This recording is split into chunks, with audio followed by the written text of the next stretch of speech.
여러분 혹시 그 법정에 가보셨습니까? 쉽게 말하면 그 재판 현장, 법원 말씀드리는 겁니다.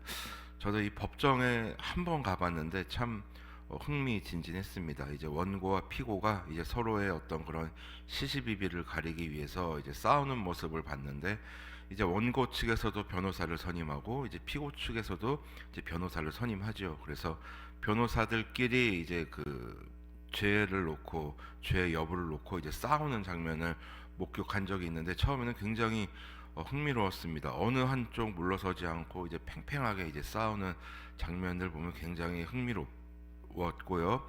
그리고 시간이 좀 지나고 나서 이제 가만히 드는 생각이, 저게 어떤 진실을 위한 싸움이 아니고 그냥 싸움을 위한 싸움, 그냥 누가 더 그럴듯한 말을 꾸며내는가라는 그 싸움이 아닌가라는 생각이 들었습니다. 그 이유는 왜냐하면 사람들의 그 말을 가지고 하는 싸움이기 때문입니다. 네가 잘했다, 내가 잘했다.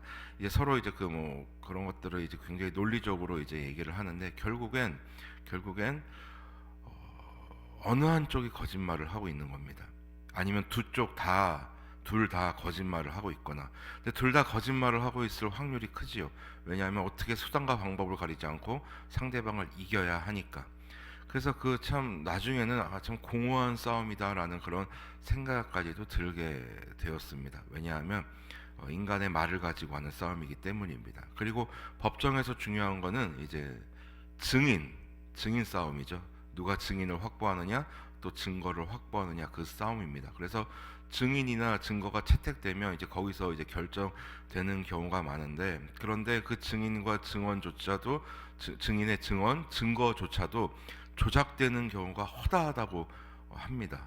왜냐하면 변호사들끼리 어떤 그런 자존심 싸움으로 번지기 때문에 뭐 수단과 방법을 가리지 않고 어떤 수를 써서더라도 뭐 증인을 내세우고, 혹은 이제 조작된 증거를 가지고 오고, 이제 그런 싸움이 벌어지는 곳이 바로 인간의 법정 싸움입니다. 왜냐하면 진실은 없고 거짓말만 남부하는 그런 싸움의 현장이 바로 법정 싸움입니다. 그런데 오늘 본문에서는 참으로 진실 대신 예수 그리스도, 그분 한 분, 우리 한 분의 진실 되시는 예수 그리스도께서 바로 자기 자신에 대하여 이제 증언하시는 장면이 나오고, 또 예수 그리스도를 믿을 수 있는 여러 가지 말들을 이제 유대인들에게 이제 하시는 모습을 볼 수 있습니다.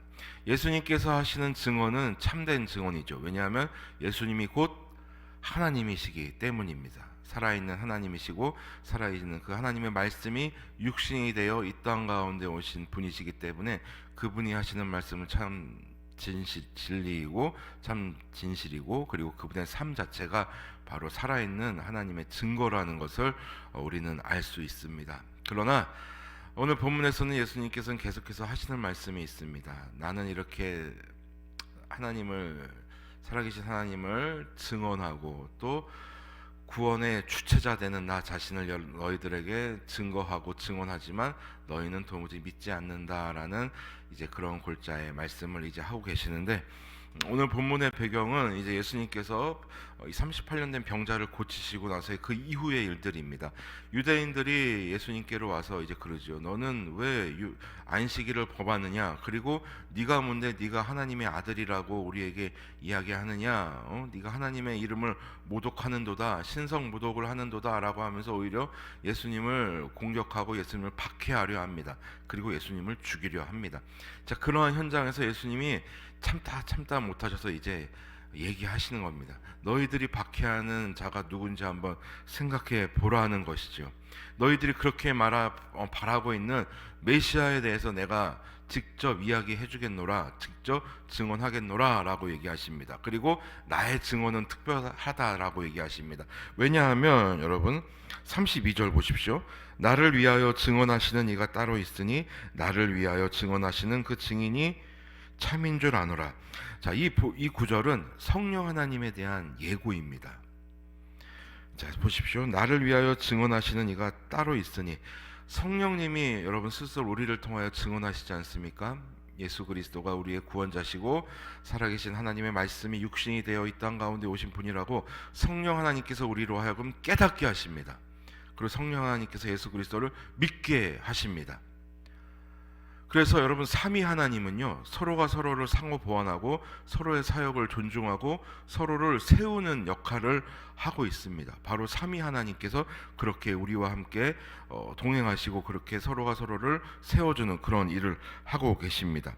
그러나 이렇게 예수님께서 말하고 계시지만 그 사람들이 알아들을 거라고는 기대하지 않고 이야기하십니다. 36절 보십시오. 내게는 요한의 증거보다 더 큰 증거가 있으니 아버지께서 내게 주사 이루게 하시는 역사, 곧 내가 하는 그 역사가 아버지께서 나를 보내신 것을 나를 위하여 증언하는 것이요. 자, 또 나를 증언하시고 나를 위하여 역사하시는 분은 또 성부 하나님, 너희들이 그렇게 바라고 있는, 너희들이 구약을 통해서 알고 있는 바로 그 하나님께서 나를 위하여 증언하시고 나와 함께 역사하신다라고 이야기하고 있습니다. 여러분, 그 바리새파 유대인들을 포함하여서 이 모든 유대인들은 이 구약의 말씀을 이제 달달 외우지 않습니까? 이 토라라고 해서 쉽게 말해서 모세오경을 그들의 금과 옥조로 여깁니다. 그래서 항상 그 말씀을 품고 있고 또 그 말씀을 가르치기도 하고, 그런데 그렇게 말씀을 날마다 가까이 하면서 그 구약이 그렇게 예언하였고 너희들이 그렇게 바라는 메시아가 너희들 앞에 있음에도 불구하고 너희들은 도무지 알지 못한다, 믿으려 하지 않는다. 또 이 안타까운 마음을 예수님께서는 지금 이야기하고 계시는 겁니다. 자, 보십시오. 38절. 그 말씀이 너희 속에 거하지 아니하니 이는 그가 보내신 이를 믿지 아니함이라. 내가 이렇게 이야기한들 그 말씀이 너희 속에 거하지 아니하니, 그 하나님의 말씀이 너희 속에 거하지 아니하고 성령 하나님의 인도를 받으려 하지 않으니 너희가 나를 믿겠냐라는 것입니다. 그런데 여러분, 우리가 알고 있어야 될 것이 있습니다. 우리가 교회를 다니고 있고 그리스도인이라고 하고 있고 하나님을 믿는다 하지만 우리가 성령 하나님의 인도하심을 받지 않는다면, 우리가 우리 속을 말씀으로 채우지 않는다면 이 바리새파 유대인들의 모습이 우리 속에서 나타날 수 있다라는 거죠. 그게 가능하겠어? 아유, 이건 하나님도 어쩔 수 없을 거야. 이런 한마디조차도 우리가 그런 모습을 보인다면 우리의 그런 작은 한마디조차도 여러분 불신의 씨앗이라는 것을 우리가 기억해야 할 것입니다. 우리는 전능하신 하나님, 살아계신 하나님을 믿음으로 고백하고 또 살아계신 하나님의 말씀을 진리로 믿고 있는 자들입니다. 여러분 인정하십니까? 그렇기 때문에 우리에게도 우리가 성령 하나님의 인도하심을 받지 않고 우리의 속을 말씀으로 채우지 않으려는 순간 우리도 이들의 모습이 나타날 수 있다는 것을 잊지 말아야 하겠습니다. 자, 그리고 43절 보십시오. 43절. 나는 내 아버지의 이름으로 왔음에 너희가 영접하지 아니하니 만일 다른 사람이 자기 이름으로 오면 영접하리라. 하나님의 그 본체의 모습으로 온 나를 영접하지 않은 너희들, 그러나 너희들은 사람의 영광을 취하고 사람을 그렇게 믿고 따르고 사람을 좋아하니 아마 다른 사람이 왔으면, 다른 종교 장사꾼이 왔으면 너희들은 영접했을 것이다. 예수님이 그들의 마음을 콕 집어서 얘기합니다. 왜냐하면 이들 중에 대부분은 종교 지도자였고 성경 교사였습니다. 그러나 그들에게 있어서 예수님은 결코 달갑지 않은 존재였습니다. 왜요? 메시아가 오면 자신들이 가르치는 성경이 더 이상 의미가 없기 때문입니다. 왜냐하면 구원자 되시는 예수 그리스도께서 모든 것을 완성하러 오셨기 때문에 자기들의 입지가 좁아집니다. 즉 자신들의 배를 채울 수단이 사라지는 겁니다.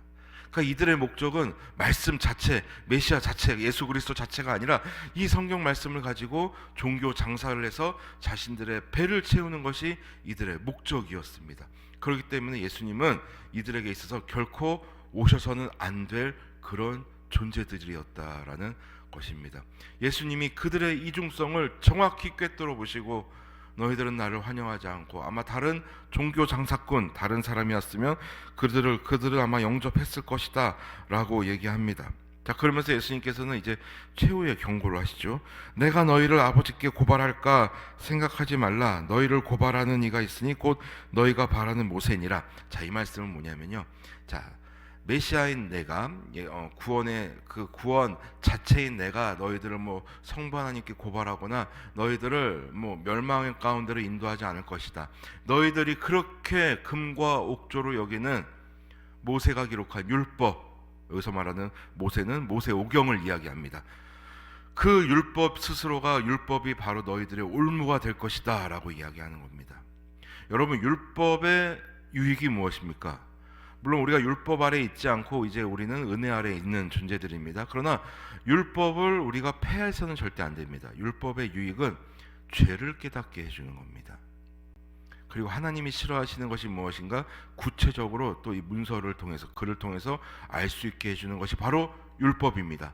그 너희들이 금과 옥조로 여기는 그 율법이 너희들을 망하게 할 것이다 라고 예수님께서는 경고하고 계십니다. 왜요? 이미 레위기를 통해서 하나님을 사랑하고 이웃을 사랑하는 것을 말씀하셨기 때문입니다. 너는 힘을 다하고 목숨을 다하고 모든 마음을 다해서 너의 하나님을 사랑하라. 이건 예수님의 가르침이 아닙니다. 이미 구약에서 하나님께서 우리에게 주셨던 하나님의 말씀이었습니다.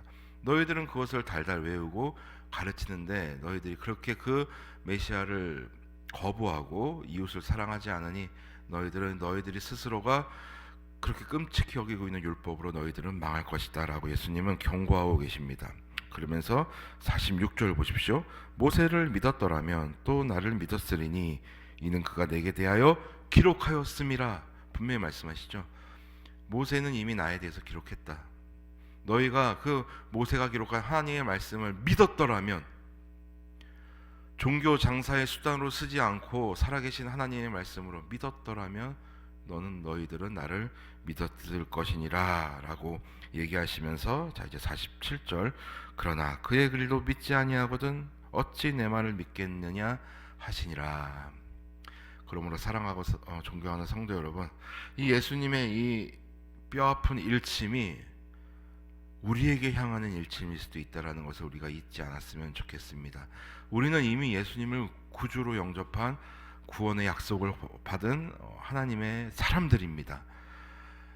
그럼에도 불구하고 우리 속에 있는 이 죄의 습성들은, 이 우리의 연약한 부분들은 하나님을 믿는 것 같으면서도 자꾸만 내 자신을 더 믿으려 하고, 하나님의 말씀을 믿는 것 같으면서도 내 경험을 더 의지하는 경우가 너무나 많이 있다라는 것. 물론 저 같은 경우는 많이 그랬습니다. 아마 이게 맞을 거야. 뭐 성경 말씀은 이쪽을 얘기하지만 근데 여러 가지 상황상 봤을 때 이게 맞는 것 같아라고 결정하는 경우가 참 많이 있습니다. 즉 이 상황보다 더 크신 하나님을 인정하지 못하는 저의 연약한 마음이죠. 그래서 그런 저를 향해서 예수님께서 이 아침에 저에게 깨달음을 주시는 것 같습니다.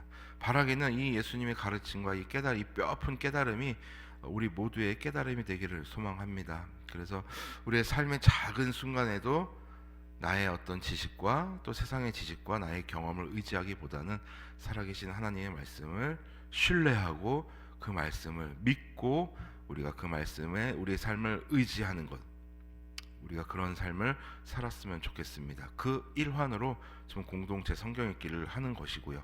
그래서 살아계신 하나님의 말씀으로 우리의 속을 채우고, 그리고 우리의 구원자 되시는 예수 그리스도의 이 가르침을 날마다 묵상하면서 우리의 삶의 방향을 정했으면 좋겠습니다. 우리가 그렇게 삶의 방향을 정하고 더욱더 예수님의 가르침을 묵상하고 실천하려 할 때 하나님께서는 우리의 삶을 더욱더 풍성하게 해주실 것이고, 그리고 우리를 당신의 증언의 도구로 사용해 주신다라는 것 우리가 기억했으면 좋겠습니다. 아무쪼록 그런 복된 삶을 살아가는 저와 우리 모두가 되시기를 주님의 이름으로 소원합니다.